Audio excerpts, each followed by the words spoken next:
Yes, good evening. How are you? How you day? Wherever you do watch me from, happy Sunday. Good morning, good afternoon, good evening. My time here in Lagos, Nigeria is 8 p.m.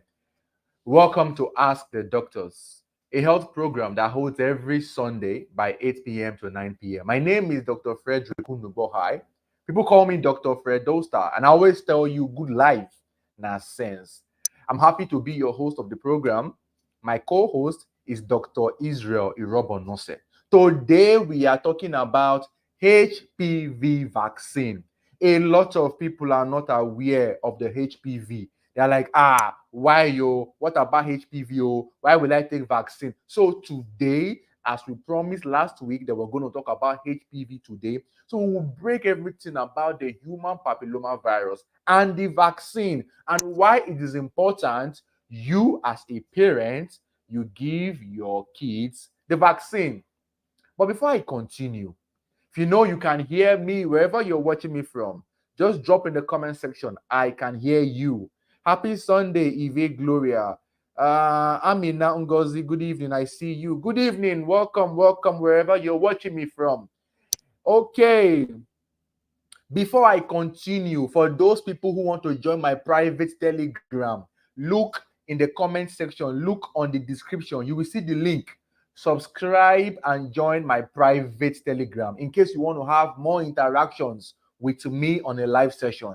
Look in the comment section or the description so that you can do what? You can subscribe and join. And anybody who wants to sponsor this live session, who wants to place an advert, send us an email to this email on your screen. So in case you want to send an advert or you want to sponsor the program, you know what to do. Yes. Now let's talk about the human papilloma virus. Last week on the program, we had a guest. Our guest decided and agreed that we should reschedule so that we can talk about the topic again today because we had one or two issues with the network. Yes, I can hear you loud and clear from Germany. Oshe, happy Sunday. Yes, I can hear you. Let's see. Lucky, good evening. I love what you do. I love what you do too for watching here. I can hear you. Good evening. Watching from Port Harcourt. Okay. Our guest is in the house tonight, and we have agreed to talk about the human papilloma virus. If you are a man or you are a woman and you know that you have engaged in, you know what I mean, this session is very important for you. If you know you are a parent, you have kids, young ones, this discussion is very, very important for you as well. So I want you to open your ears, increase your volume, and make sure you don't miss. Because I want to introduce our guest. Our guest is a prominent gynecologist and obstetrician. He's a Nigerian. He has major contributions in the area of cervical cancer advocacy and even the treatment. He's a consultant obstetrician and gynecologist at the Ira Specialist Teaching Hospital, Edo State, Nigeria. He's also the convener of Cancer Advocacy Nigeria. Now, what they do, they raise awareness with the whole area of cervical cancer and a lot. I'm trying to be very fast, very fast. And he's also involved in clinical research in this area of cervical cancer. So we have no better person to talk about this very interesting topic, human papilloma virus, the vaccine, cervical cancer, and everything that relates to this topic. Ladies and gentlemen, help me welcome Dr. Kudus Lawal to the program. Chief, good evening, sir.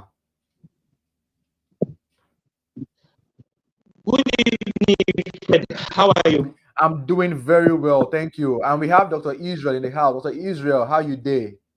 I'm good. Good evening, everybody. Happy Sunday. Yes. Yeah, how Now, network with us today? I'm praying the network stays on our side.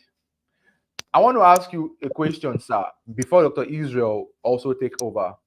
Why are you interested in the area of cervical cancer? Why have you dedicated your life, your time, your energy, your resources to talk about cervical cancer, to research about cervical cancer in the management of cervical cancer? Why? Yes, thank you very much for this question. This is a question that really touches my heart. Um, as we all know, cervical cancer is one of the most common cancer of women, and the effect transcends just women, affects the society at large. Uh, as a person, and I expect that most of us, or almost every individual, want to make an impact in the world and make changes where you can make impact. So I see cervical cancer as an area where I can make changes in the world, in the sense that all that is required to make cervical cancer a thing of the past is known at present. All we need at this moment is to take action, and I want to be counted as those who took action to make cervical cancer a thing of the past. So right from immediate post graduation, I've been into this. It actually started during my NYSC.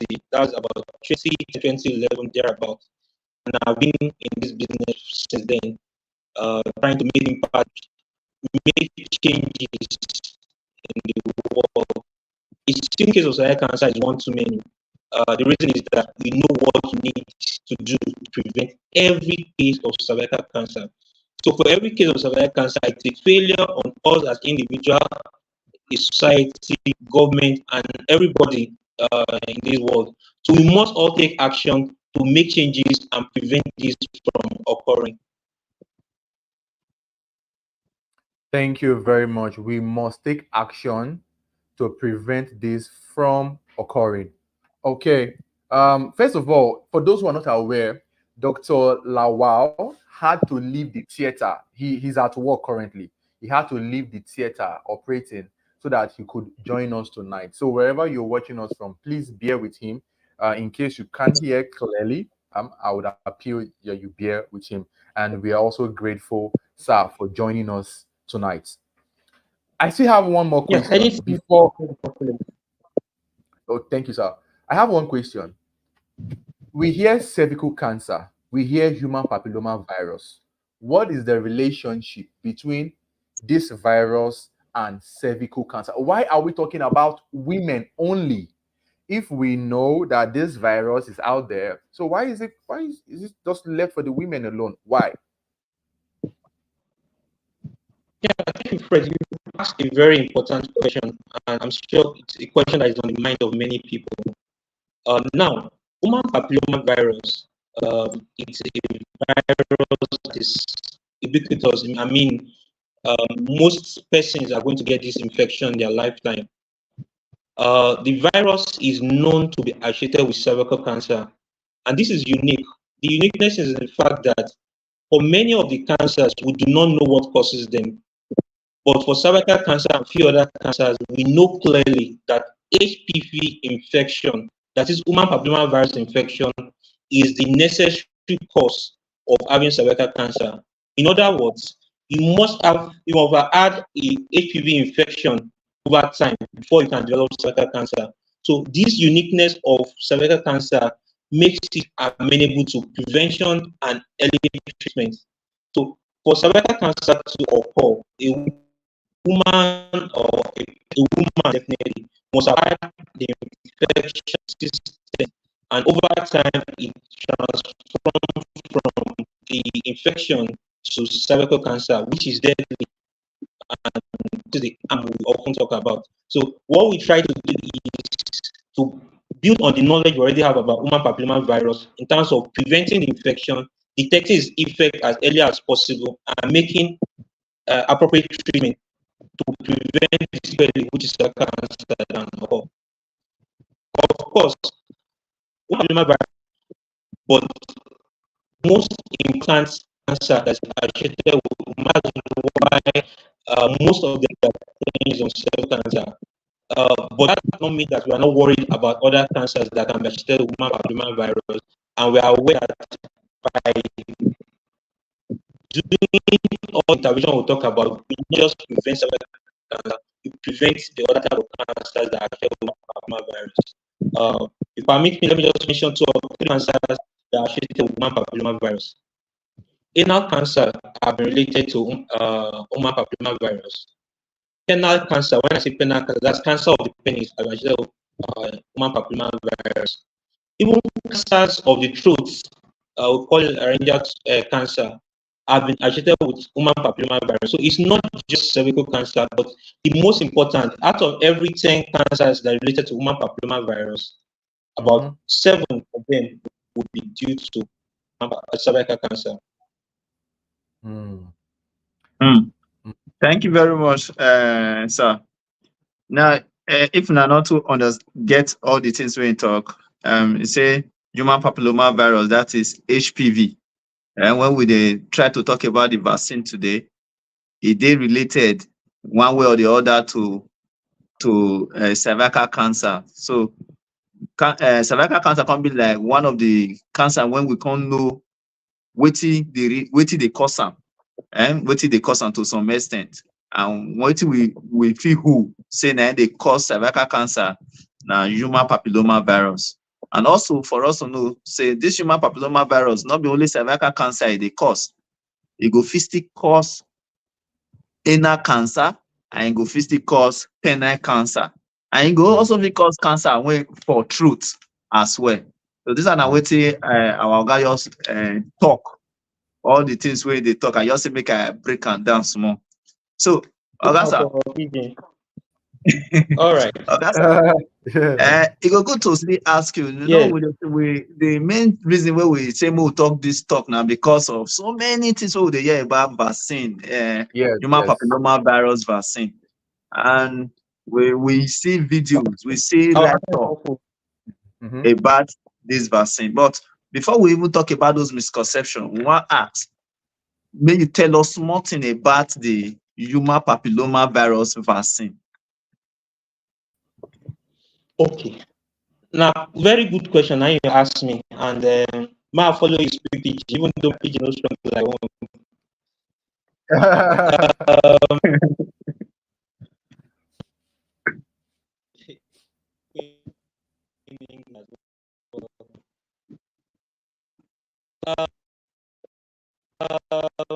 Papilloma virus vaccine has been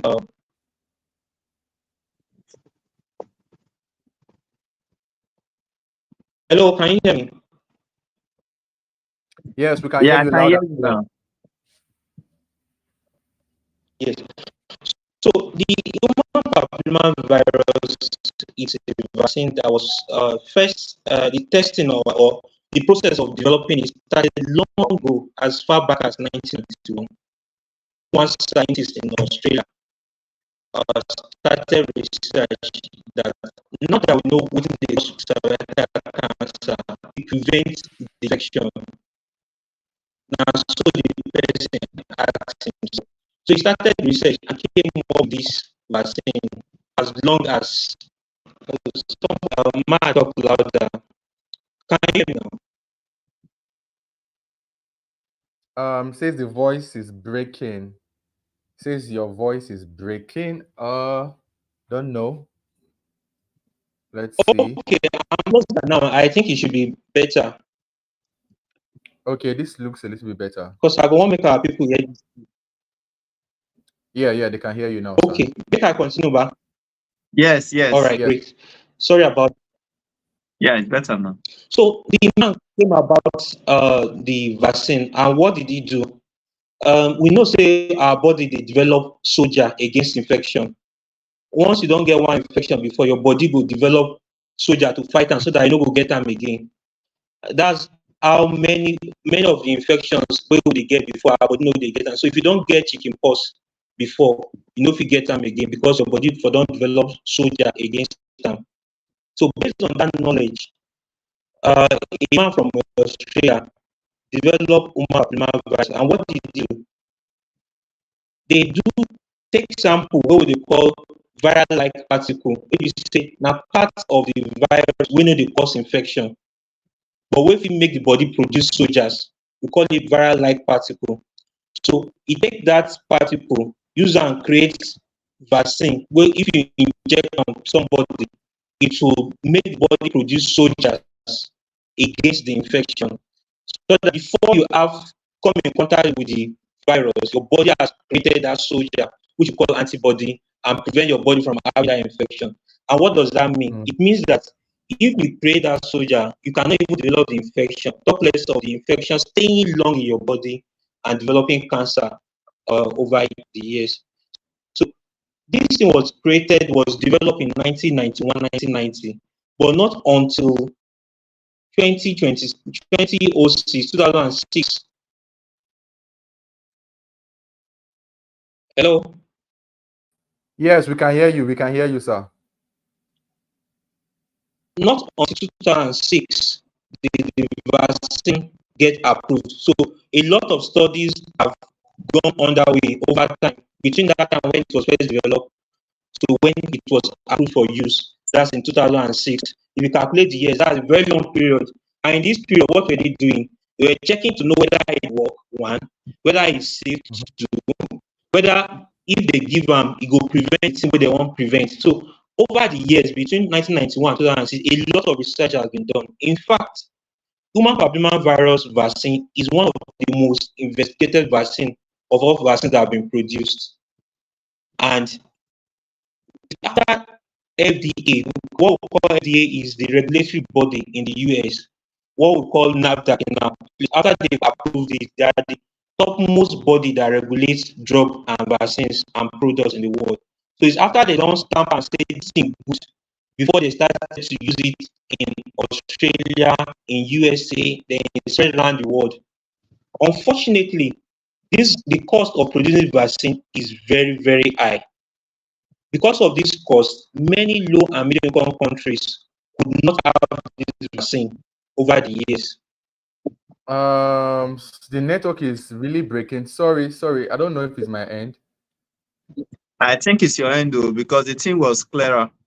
It's even clearer than before. Oh, really? So you can hear me? I can go ahead. Yes. Okay. Yes. Okay, all right.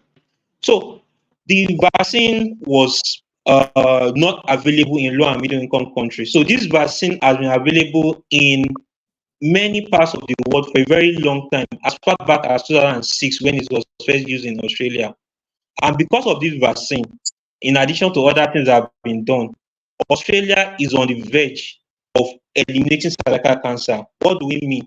Cervical cancer will not be a thing of public health importance. So cervical cancer will not be a priority for them in that part of the world in Australia. And some countries in Africa that started early, like Rwanda, is also on the path of eliminating cervical cancer. For us in Nigeria, many parts of low and middle income countries, we are just starting the journey. In fact, I'll say in Nigeria, we just started the journey late last year when we introduced human papillomavirus vaccine. The reason is that human papillomavirus vaccine is one of the most effective way of preventing cervical cancer. Yes, we all know about screening, which many scholars have made reference to. In fact, it is said that most of the successes that was gotten from US was due to screening. That is true. But the human papillomavirus vaccine is an act that's far taking the success rate far beyond what screening can achieve. So what I'm saying in essence is that, let me use an analogy. If I want to play a battle, Israel, are you with me? Yes, I can hear you, sir. Okay. So if I want to go to a battle, I'm a military man, a soldier. I want to go for a battle where I know people are coming with guns and all sorts of ammunition. I will not say that until the gun comes, until I get shots before I wear my bulletproof and emlet. I'm going to wear it prepared to prevent the gun. What am I saying in essence? Yes, even when you are not exposed to what can cause the HPV virus, you should prepare your body, prepare the soldiers within you to fight this infection when it's going to come in contact with you. It is not when you start having things that can cause you to have the infection, then you start doing prevention. Again, I'll give another analogy because when we go on to start dispelling the myths, I'll come back to this story. Now, if I I have the opportunity of wearing emlet and wear bulletproof jackets going to a war, so that when a gun is shot at me, it can protect me. Would I tell myself that no, don't wear it until you get to the battle and you are shot at, then you now quickly wear the bulletproof and emlet? I'm sure nobody is going to do that. So that is what we are talking about, non-papillomavirus. Let's protect our children even before they come across this virus. And we should not wait for them to have the infection and see whether it's going to affect them or not before we start talking about screening. So the primary prevention, which is the most effective form of prevention, is to vaccinate our girls. And okay, I've been making reference to girls, and girls. The reason why we talk about girls is that when we are doing public health intervention, we often look at the most cost-effective way of administering the intervention. Like I mentioned earlier, human papillomavirus vaccine is a very expensive one that is not easily available. The dose that are available is limited. The people producing it are limited. So therefore, we want to give the vaccine to the group of people in which it will be most effective. I'm sure you are going to ask me what age range should the vaccine and all of that. The reason the government is focusing between the ages 9 to 14 is that it has been shown clearly from research that these are the group of people in which you have the most effective response in terms of prevention of cervical cancer. Of course, people above age can take it. Males can the vaccine. Remember that it causes penile cancer, it causes anal cancer, and those cancers can occur in boys as well. But we are just citing those in whom it will be most effective. I think I should stop here so that you can probably ask questions from the audience, and we take the conversation up from there. Okay, thank you so much, Chief, for many things when you don't talk. I know, say, in some places, your network also give us more stress to hear and well. But uh, in my nature, when you talk, I go say do small, just do summary so that everybody go still get the full picture when we dey talk. Now, why would they do this thing, as I earlier said, because of the many misconceptions, many lie talk when we don't hear about this HPV vaccine. Now, not yet. He said this vaccine now since 1991. 1991. And they start to dey work on this vaccine. From that time, come reach 2006. Before the vaccine, they come bring and come and say, okay, it don't reach time where we use them. So you can see the long process before we fit bring out, before this vaccine come out. And why it take this long time? They test so many things. One of the things that they test whether it go work. They test, apart from work, whether it is safe. And another thing now, whether if it work and it is safe, it go really prevent what they want make it prevent. So these are the things when they test since 1991, come reach 2006. So after they finish all those things, Australia now can be the first country to use them. And as of today now, with the year say Australia will soon stop say cervical cancer not be their problem again. And another country when go fit talk that one, come dey Africa with us, Rwanda. But the funny thing is that this cervical cancer vaccine dey very expensive. Now that one be the reason why most Africa country, low and middle class country, not fit afford them when the young new start. But now for we in Nigeria, as last year, now we can fit get some things, we can fit they say, okay, maybe we start to they do this thing, we start to they give free. Now make a let you know, say even before now when they give free, they don't they give this vaccine even for Nigeria since so, but then you go need to pay, and you go pay well to get the vaccine. So he also content law say it good make we prevent them before we even, whether it go good make you go work without wearing clothes to take prevent yourself. Whether now when you don't reach the work, when they don't shoot gun, you prevent yourself, which is no. That is why the main population when they target now our young girls, so that when we give them, before they come, they expose themselves, they already prevent themselves. So I go ask I hope say I was able to talk almost everything Yeah, when yeah. Chief talk. Yeah. So Chief, we go ask, what will be the age range? I know say you talk say small. Yes, I'm not sure say I hear what that you talk the age range. What will be the age range for this young lady, young girls or young children or female children wey we dey talk about wey go fit take this vaccine? That na one question. And number two, the old female ones wey don already expose themselves, they go still fit take this vaccine? Any protection if dem take the vaccine? Yes, I am impressed by the questions you are asking, because these are the questions we are asked on the field. So you are asking questions that are on the mind of the people.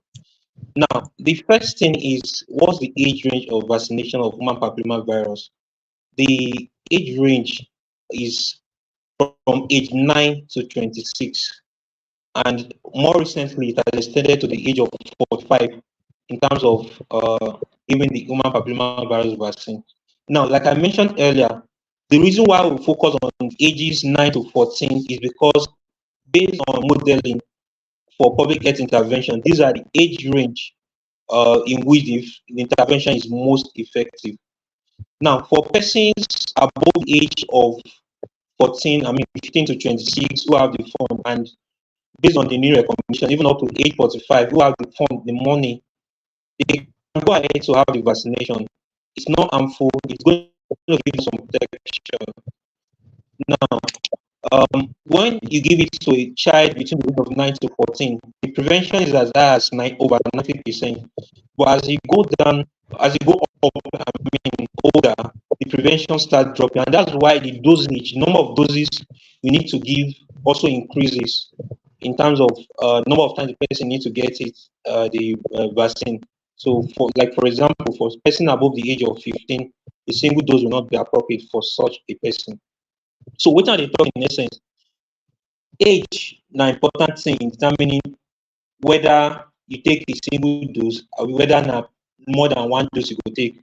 The reason is that the injection is most effective at lower age, but as they go up, you need to give more dose of the vaccine so that you can get the same effect.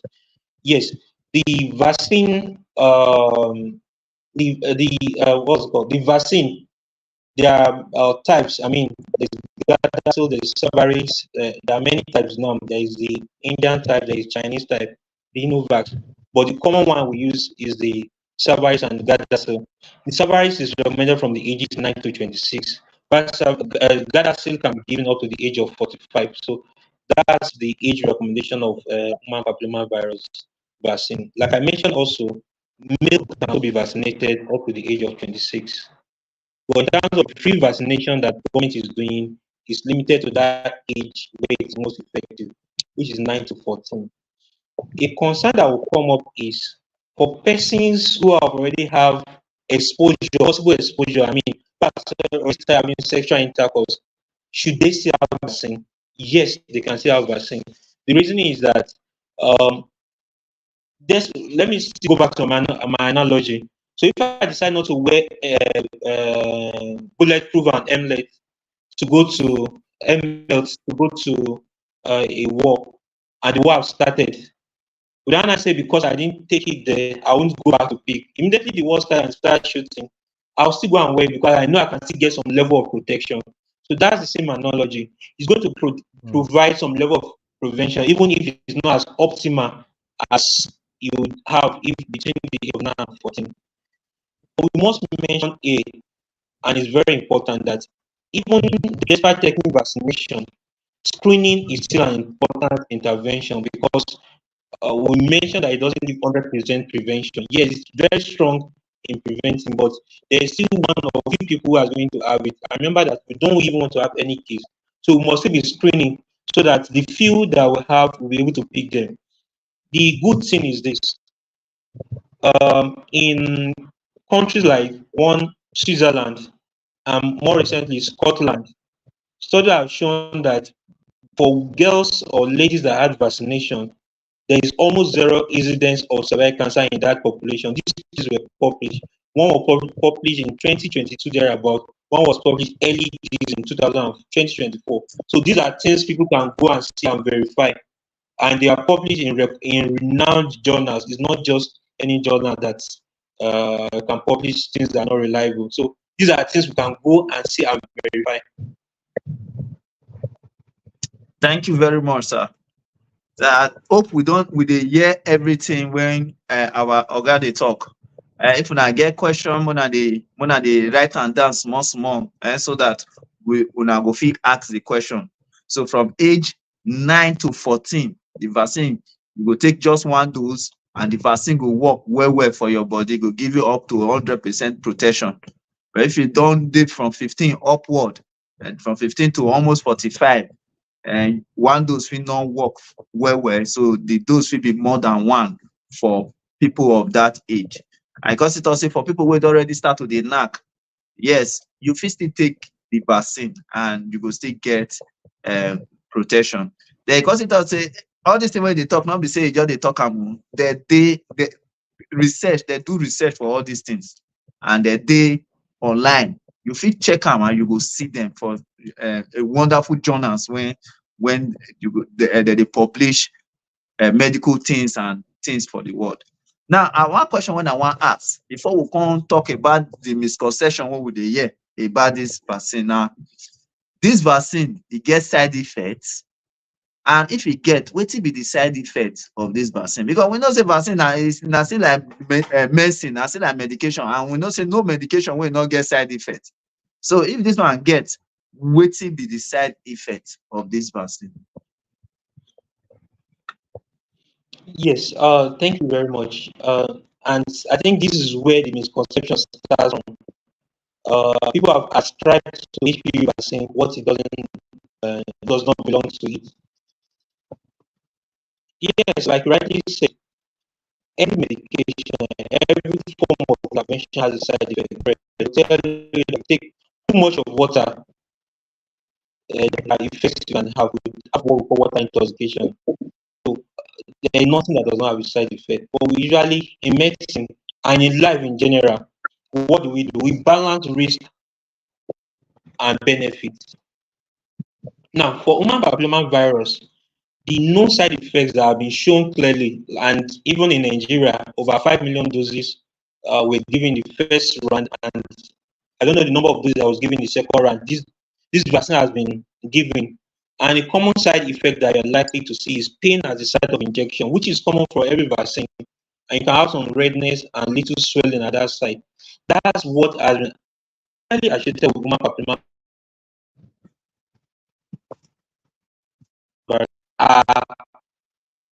Outright lies and disinformation. Side effect or common side effect is pain, redness, site of injection, and there has been talk about the fact that maybe a little illness, which is very rare, and that's why I would say when administered the vaccine, you allow the girls to rest for like 10, 15 days before moving around.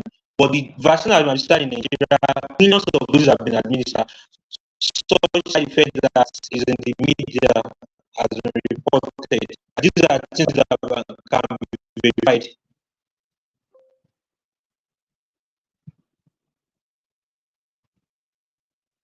Hello?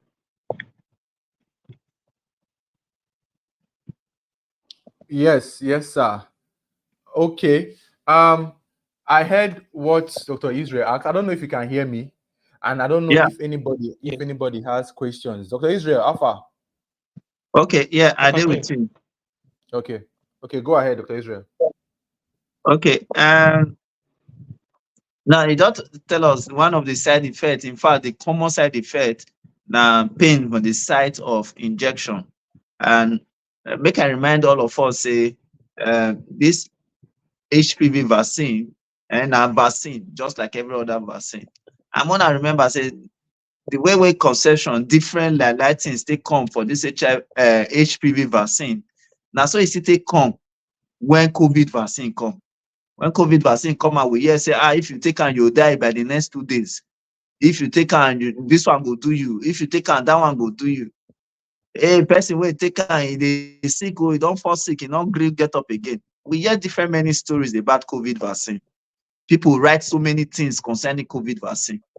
And now, human papilloma virus vaccine constantly come out. Not be saying that today it come out, but because it can become free for us now, we don't see the hear so many different stories concerning the vaccine.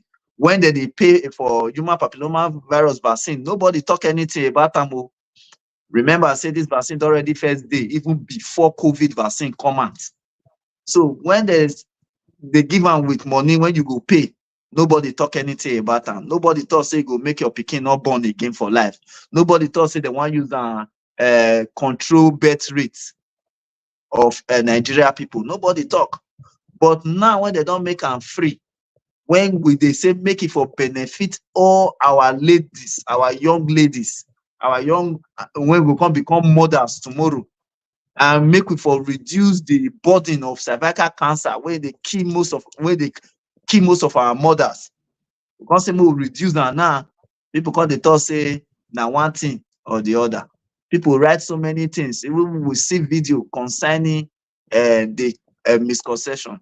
So, sir, I don't know if you get one or two Ma, things okay. to I talk. be want talk something about And now I want to tell you, now. so may you talk one or two things about this misconception and make you clear the head. Let them know say now lie. Now all those people they talk. All right. Before I talk about the misconception, I just want to press the point you made. Now, for a very long time, we've been fighting, begging, and doing everything to ensure the government bring in this vaccine. During the era of Professor Adewale Ifa, as former Minister of Health, the introduction was already gone a very long to a very fast stage for the introduction as far back as 2019. Unfortunately, COVID came and the vaccine went off the shelf. People that have money, I mean, countries that are high resource country, took off all the vaccines that were available, and people were paying several thousands of naira to get the vaccine. I mean, as far as 70, 80,000 thereabout to get Savaris, which is the cheaper one. Now, over the years, a lot of advocacy was done, people push and all of that, and the vaccine came back in terms of private access. So people started getting again in private farmers and all of that, as rate as high as 104,000. This can be checked. Gather still fall from private pharmacy can go as high as 104,000. I mean, the vaccine our girls are being given for free for a single dose. Your Savaris is cheaper, it can go as high as 30,000. The last I got for someone was about 30,000. So these vaccines, like I mentioned, is very expensive. A unit price is about $200 to get $160 to get a unit price. So it's that expensive. So because this is subsidized, then eventually we've gotten it free based on government intervention and some global body. That is how we got this vaccine available in our community. And like rightly said, people are pushing, when people are begging to get this vaccine, all of these misconceptions did not come into play. But now we are succeeded in getting this to our doorstep. Unfortunately, these misconceptions all over the news and all over this social media space. Now, let's go to what which I think is the most important part of the conversation. This is what many listeners are worried about. Why misconception? Why myths? Why disinformation about this vaccine? Now, if you look back in history, vaccine disinformation and misinformation is not a new thing. There are people whose job is just to create conspiracy theory around interventions such as vaccine. This days back as far back as possible. We may not be aware of many of them because they're not so common in our environment. We have the autism related MMR. We have a lot of misconception about vaccine, and people, get sponsored to create this misconception about vaccine. You just find a story around the vaccine and you sell it, and there are people, because people have doubts about government, fear, and all of that, they are easy to buy into that misconception. One example that many of us will be able to relate with is polio vaccine. I'm sure many people on this call will know what happened about polio vaccine. COVID is too close, and there's conspiracy around COVID, and I don't want to use that as an example. About polio vaccine, we know what happened about polio vaccine in this country.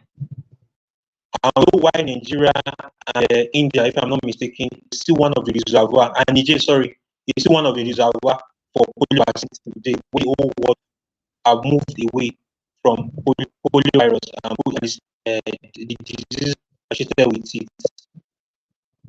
We should not allow ourselves to be a reservoir for cervical cancer in the world when the whole world moves away from it. Anti-vaxxers will always be there. What do? They look for anything, any little thing they can pick on to, whether true or false, and start broadcasting it, put conspiracy theory around it.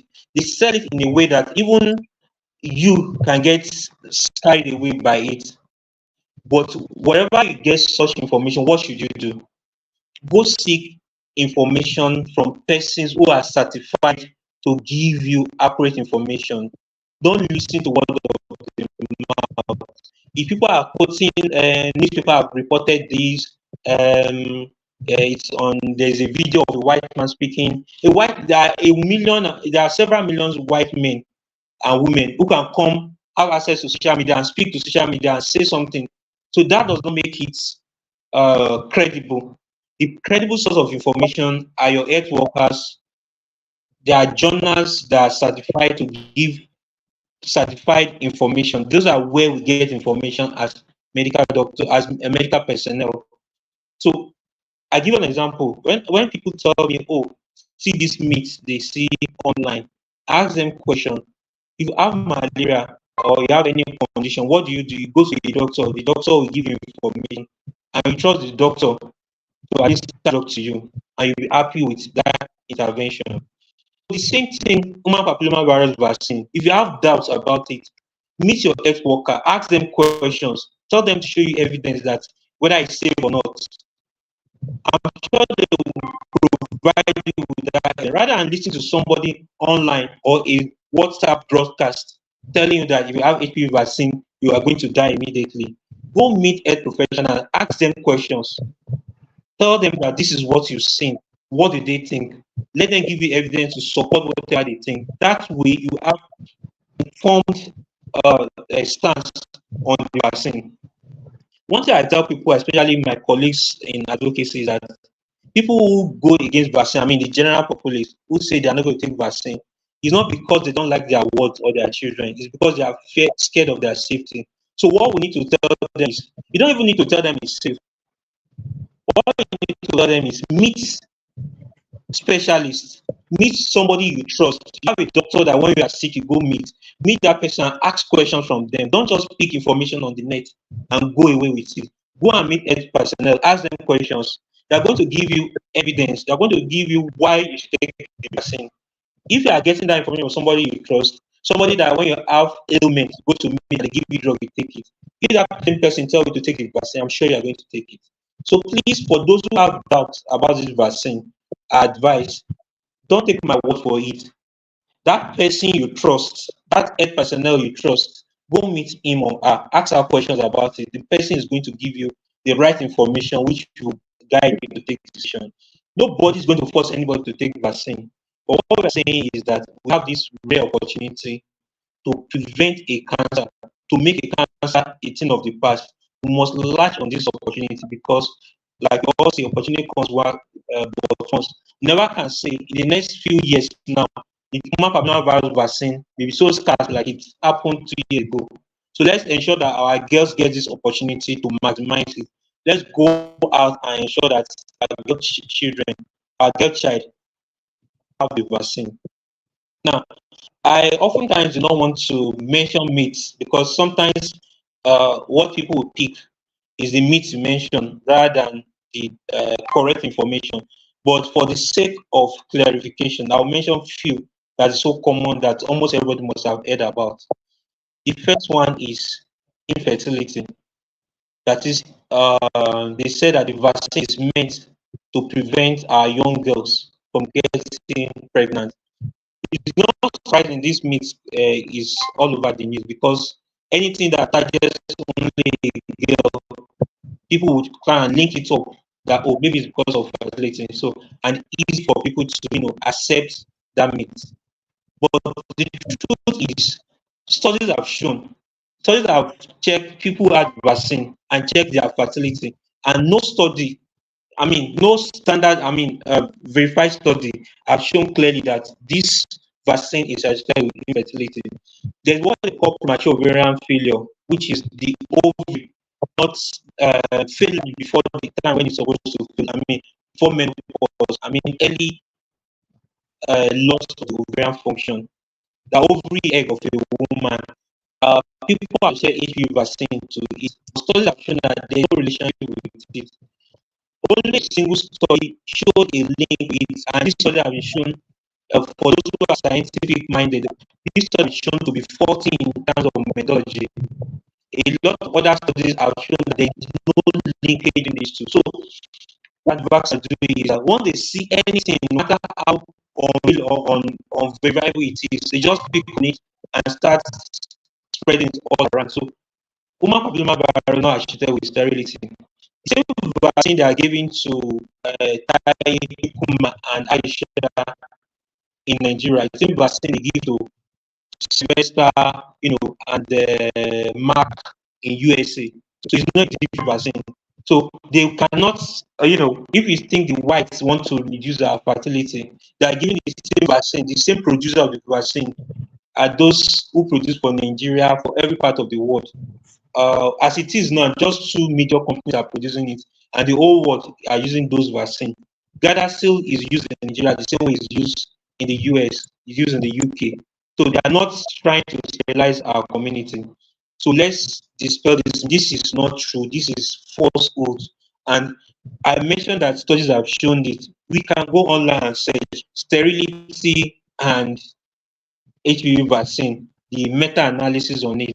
This is a combination of several studies that have been done, which show that there's no linkage between the two.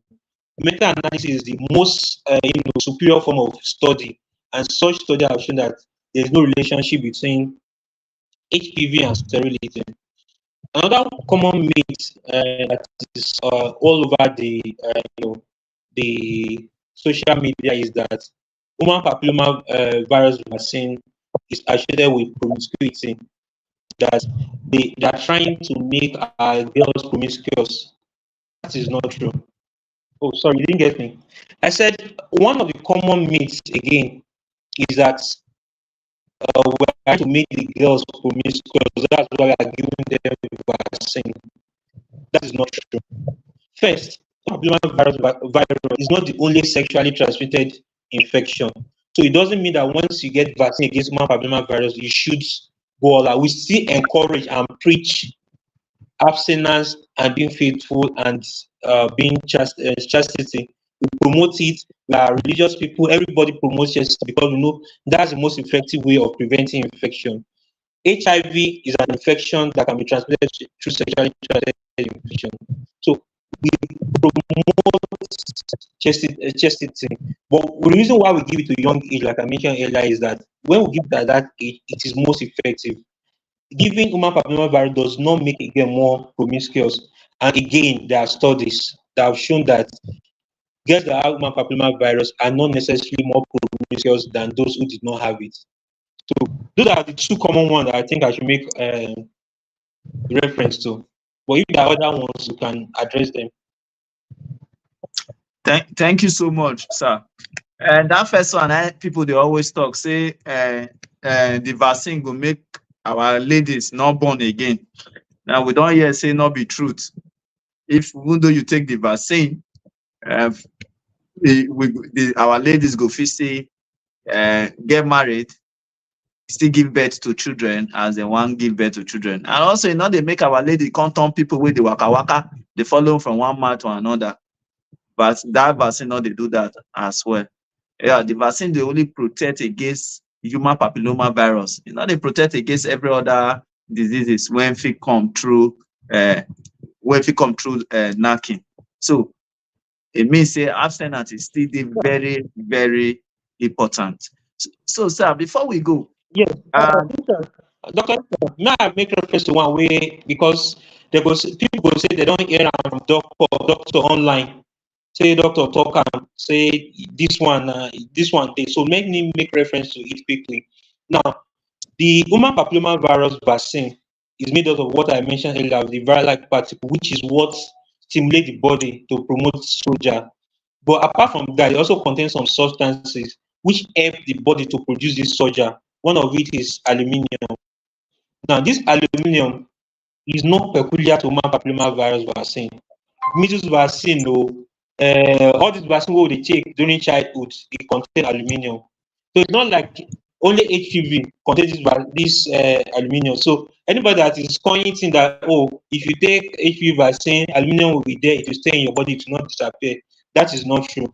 Aluminium, what aluminium does in those activities is given, that it stimulates, it helps the body to produce as much antibody, that is the body soldiers, as much as possible, so that if ordinarily when you give the vaccine, you produce 10 soldiers, by having the aluminium as an additive, you produce like 100 soldiers. So your body is prepared to fight the infection.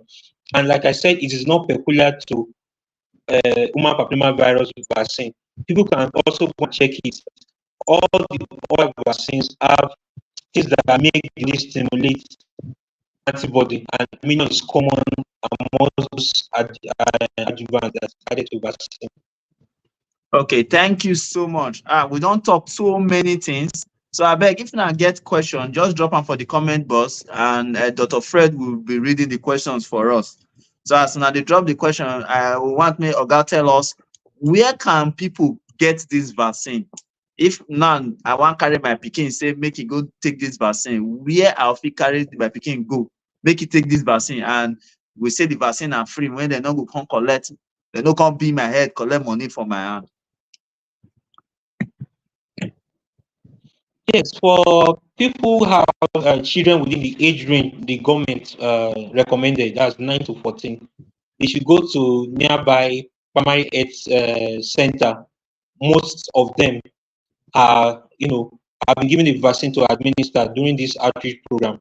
Now, for those who are beyond that age, what I advise them is they can go to any standard pharmacy where they can get the vaccine for children above age 15 and elderly, more older people that want to get the vaccine.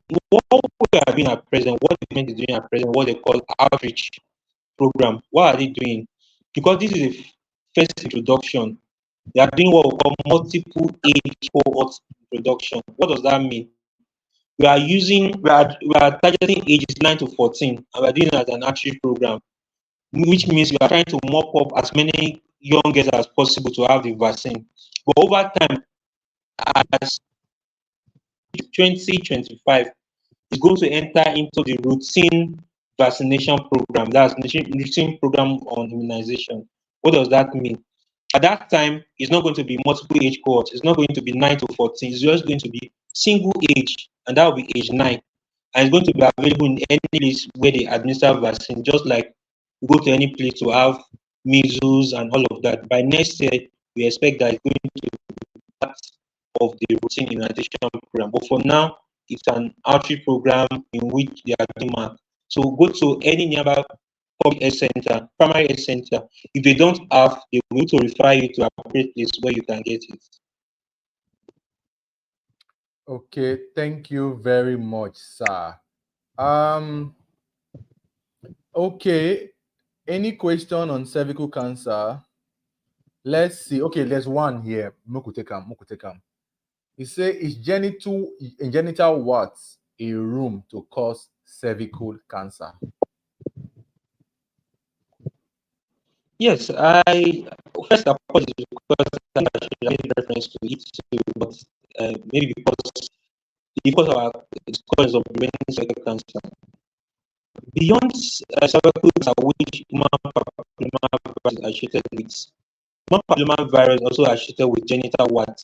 But the difference is the virus that causes genital wart is totally different from one that causes cervical cancer.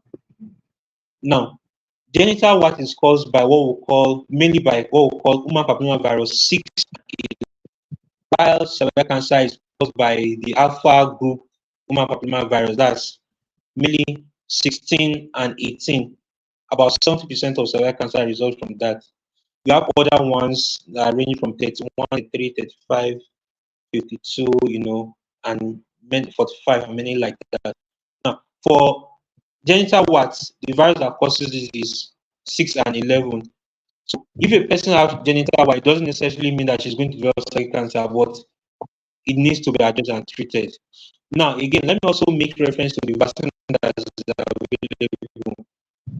The virus that I mentioned earlier covers for 16 and 18 mainly. I said mainly with all sense of with let me clarify that. Now 16 and 18 because that's the content of the vaccine to protect, but there's something called cross protection. So even though you have 16 and 18 within it, it also protects against other viruses that can cause cancer. So it's not just focused on 16 and 18, it also protects against others. For Gardasil, it has Gardasil 4, it has 11, 6, 16, and 18, meaning it protects against genital warts along with the ones that causes majority of cancer, 16 and 18. Again, there's cross protection, so it protects not just those 4 ones I mentioned, but other types as well. Then there is a newer one we call Gardasil 9, which has a wider coverage, 9 serotype, including the ones I've mentioned. Anyone you have is very effective, and they've done comparison between all of the vaccine, and they've shown that they're more equally effective. The difference is not same. So any of these vaccine can be used to present both genital wart as well as cervical cancer. So, but I must mention, genital wart does not result in cervical cancer.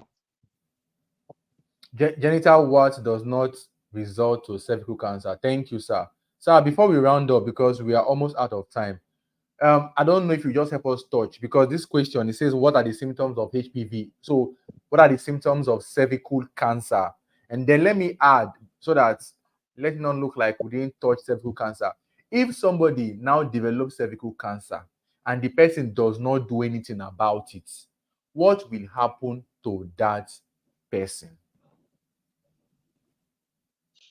All right. Yeah. Let me do it this way. The person asks, what's the symptom of HPV? Human papillomavirus infection does not give any symptoms. So you can have the infection and you won't know. There is no symptom that you're going to know that I have this infection. When you have, let's say, for example, gonorrhea, you're going to have vaginal discharge, you're going to have pain and all of that. But for human papillomavirus, infection is just without any symptom. And that's why it can persist for a very long period of time and develop into cancer. So it doesn't have symptoms. That is why we should prevent it and we should screen for it. And when we see, we should treat it. Now, to address the second question, what symptoms of cervical cancer? Again, at the early stage, at the very, very early stage, a woman that has cervical cancer may not even know that cancer is already developing. And that stage, if you pick it, you can actually cure the patient. But unfortunately, we get to see most of our patients when they already have symptoms. And what are these symptoms? These are symptoms when you see you're likely going to weep for such patients. They usually present in severe pain, very severe pain. They smell. There is this word that is associated with cervical cancer. In fact, for doctors and physicians and health workers, when you enter a ward, there's a cervical cancer patient, you can always know that there's a patient with cervical cancer here. And how do you know? The smell that you're going to perceive is going to show that, oh, there's a patient with cervical cancer in this place. So they smell, they bleed, they have serious pain, a lot of bleeding. Oftentimes, the bleeding starts as postcoital pain. What do you postcoital bleeding? Meaning that bleeding after sexual intercourse. So any person that have bleeding after sexual intercourse should see a doctor. Again, I must warn that it's not all cases of bleeding after sexual intercourse is cervical cancer. But for every case of bleeding after sexual intercourse, you must see a doctor to evaluate you. So that's one form of bleeding. Any other form of bleeding is maybe contact with the private part, and any bleeding even without any contact can occur. So those are the common symptoms. Of course, weight loss, yellowness of the eye, cough, chest pain, bone pain are things a woman have advanced cancer can have. In fact, it can even go to the brain where the woman start having convulsion. But what are we saying? We should not get to this stage. No woman should have this because we can prevent it, and that is why we are doing this conversation.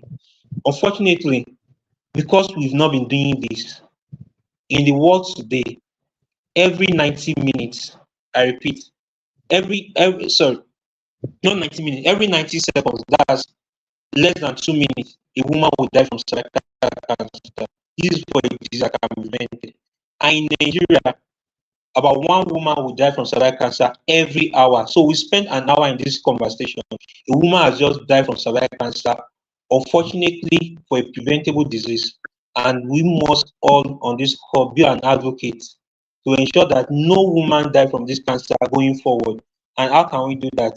Is to promote vaccination, promote screening, and encourage women to get treated early enough to treat for those who already have the disease. Thank you so much, Chief. You don't talk so many things, and unfortunately, we are out of time. It already been 1 hour. In fact, we don't add 1 minute during the 1 hour when we they take for our program. So this program is every Sunday.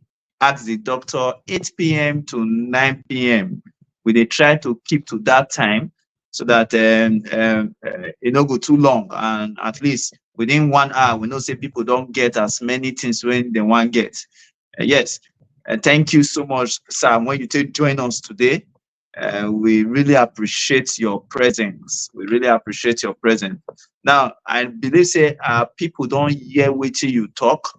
Say cervical cancer vaccine not be yahoo yahoo, not be to come make our guests not come feel born again.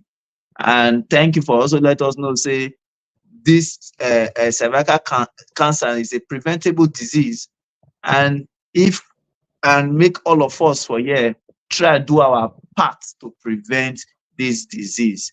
Also, for girls wey dey the age of 9 to 14, if you waka enter any primary health center, ask for the vaccine, they go give you. But if that primary health center not get, they go fit direct you to places when you go fit get. You see, say our government for this aspect, they don't dey try, they don't come up to some extent as far they fit don't bring this vaccine for us. And remember, this vaccine don dey for a long time, even don dey before COVID vaccine. So not be the one when you dey hear for social media when people dey talk so many lies. So if you get any doubt, as our oga talk, ask your doctor. I believe say all of us get doctor when we trust. So ask your doctor, make it tell you whether na truth we dey talk for here, or whether we just come here, we come bamboozle people, make them for like us or not. Dr. Fred. Mm. Yeah, thank you so much, Dr. Israel. Dr. Lawasa, I don't know if anybody wants to contact you, how can they reach out to you? I didn't get that. Come again, If please. anybody wants to contact you, like the Okay. person has listened to this discussion and wants to reach out to you, what means can they reach out to you? Yes, they can reach me on my handle. That's Lawal QDUS. They can also reach my organization, End Cervical Cancer Nigeria Initiative, on LinkedIn, on Instagram, or they can also reach another of my organization, Cancer Advocacy Nigeria. So there are many means of reaching me. Cancer Advocacy Nigeria, End Cervical Cancer Nigeria, even Nigerian Society of Colposcopy and Cervical Pathology, which I'm secretary, can also be reached there. So Thank any of these you. platforms, or on my personal handle at Lawal Qdus, both on Instagram. Instagram, Facebook. On Instagram, Facebook at Lawal Kudus, Kudus. You can reach out to him, you can follow him, and you can also check him out on LinkedIn. For anybody that has questions or comments or contributions in the area of cervical cancer. Thank you very, very much, sir. We know you are very busy. You have Q. QUDUDS or DUS. Did I get that, sir?